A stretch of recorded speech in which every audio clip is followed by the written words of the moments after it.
लाडक्या बहिणींसाठी आनंदाची बातमी आहे, कारण महिलांच्या खात्यामध्ये दीड नव्हे तर 3,000 रुपये येणार आहेत. त्यामुळे हा व्हिडिओ संपूर्ण पहा व आपल्या चॅनलला सबस्क्राईब, लाईक, शेअर नक्की करा. चला तर बघूया मग दीड नाही तर 3,000 रुपये कशामुळे येणार आहेत व कसे येणार आहेत. खरं तर अनेक महिलांच्या खात्यात तिसऱ्या हप्त्यात 4,500 रुपये जमा झाले आहेत. त्यानंतर आता महिलांच्या खात्यात आता ऑक्टोबरचा चौथा हप्ता जमा होणार आहे. मात्र या चौथ्या हप्त्यादरम्यान महाराष्ट्र विधानसभा निवडणुकीची आचारसंहिता लागू होणार आहे. या आचारसंहितेमुळे सरकारने चौथा आणि पाचवा हप्ता असा एकत्र मिळून दीड नव्हे तर 3,000 रुपये देण्याचा निर्णय घेतला आहे. त्यामुळे महिलांना लगेचच 3,000 रुपये मिळणार आहेत. आगामी विधानसभा निवडणुकीच्या पार्श्वभूमीवर आचारसंहिता लागण्यापूर्वीच लाडकी बहीण योजनेतील नोव्हेंबर महिन्याच्या हप्त्याचे पैसे आत्ताच ऑक्टोबर महिन्यात देणार असल्याचे मानस महायुती सरकारनं केलं आहे.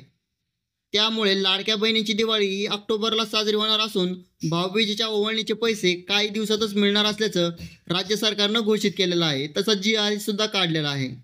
लाडकी बहीण योजनेचे पहिल्यांदा 3,000 रुपये दिले आहेत. आता सप्टेंबर महिन्याचे 1,500 रुपये मिळाले आहेत.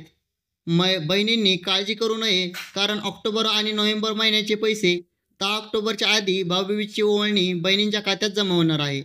हा शब्द मुख्यमंत्री एकनाथ शिंदे व अजित पवार यांनी महिलांना दिला आहे. त्यामुळे चौथ्या हप्त्याचे पैसे आता 10 ऑक्टोबर आधी महिलांच्या खात्यात जमा होण्यास सुरू होणार आहेत. तुम्हाला जर मागील महिन्याचे पैसे मिळाले नसेल तर कमेंट करून नक्की कळवा. मी त्यावर सुद्धा व्हिडिओ बनवेल. किती पैसे येणार महिलांच्या खात्यामध्ये? ज्या महिलांना आधी लाभ मिळाले आहेत त्या महिलांच्या खात्यात ऑक्टोबर आणि नोव्हेंबरचे मिळून दीड नव्हे तर 3,000 रुपये जमा होणार आहेत. त्यामुळे 10 ऑक्टोबर आधी महिलांच्या भाऊबीजेची ओवाळणी मिळणार असल्याचं राज्य सरकारनं सांगितलं आहे.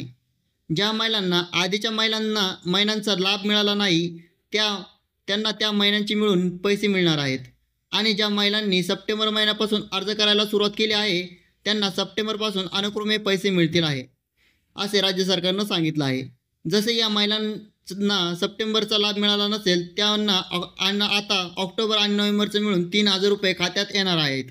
दरम्यान कागदपत्रात त्रुटी असल्यामुळे लगेच चुकीच्या पद्धतीने अर्ज भरल्यामुळे अनेक महिलांना अद्याप एकही रुपया बँक खात्यामध्ये जमा झाला नाही आहे. ज्या महिलांचे बँक खाते आधार क्रमांकाशी लिंक नाही आहेत त्या महिलांनी खात्यावरचे पैसे आले नाहीत. त्यामुळे अद्याप एकही हप्ता न मिळाल्याने महिलांनी लवकरच बँक खात्यामध्ये आपले आधार लिंक करून घ्यावे, असे आवाहन राज्य सरकारकडून करण्यात येणार आहे.